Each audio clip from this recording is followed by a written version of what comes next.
We begin with new developments in the Boston Marathon bombings. The body of the suspect, Tamerlan Tsarnaev, has finally been buried. 3 weeks after he was killed, police say a courageous and compassionate individual finally came forward to properly take care of his remains. However, they are not disclosing the location.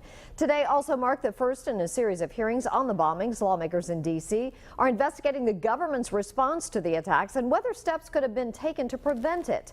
Boston Police Commissioner Ed Davis testified before the House Homeland Security Committee.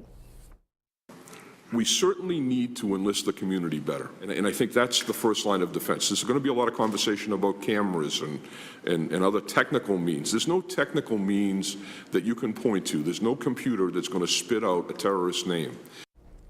Some lawmakers say the marathon bombings were the first real security failure since 9/11. Meanwhile, one of the victims of the attacks, Heather Abbott of Newport, is making progress on her road to recovery. Tomorrow, she will hold a news conference from the Spalding Rehabilitation Hospital and return home to Rhode Island this weekend. Eyewitness News reporter Steve Nielsen looked into the possibility that the suspect, Tamerlan Tsarnaev, could have been buried here in Rhode Island. He's live in our newsroom now with what he's uncovered.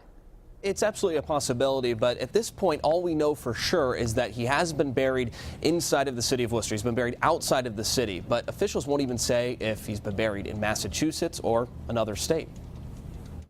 The body of Boston bombing suspect Tamerlan Tsarnaev had been here for a week, a funeral home in Worcester, Massachusetts, as the family tried to find a cemetery that would take him. All this amid protesters outside at almost all times. Now, police say a place was found and Tamerlan's buried. But where? A leader with the New England Cemetery Association said he was not alerted, and the Rhode Island Cemetery Association wasn't aware either.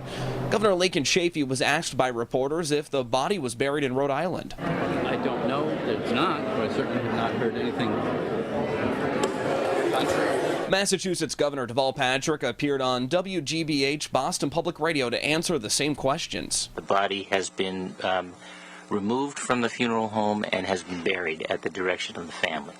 I don't know where. You're in what state? I don't know. I'm glad that the family exercised one of the options they had. I just don't know which one it was. Tamerlan's family has previously said they wanted the body buried in a Muslim section of a cemetery. A cemetery official here told me he doesn't believe that would be an option in Rhode Island.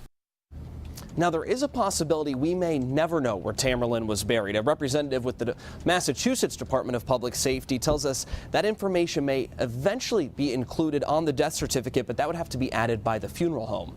Reporting live in the newsroom, Steve Nielsen, Eyewitness News.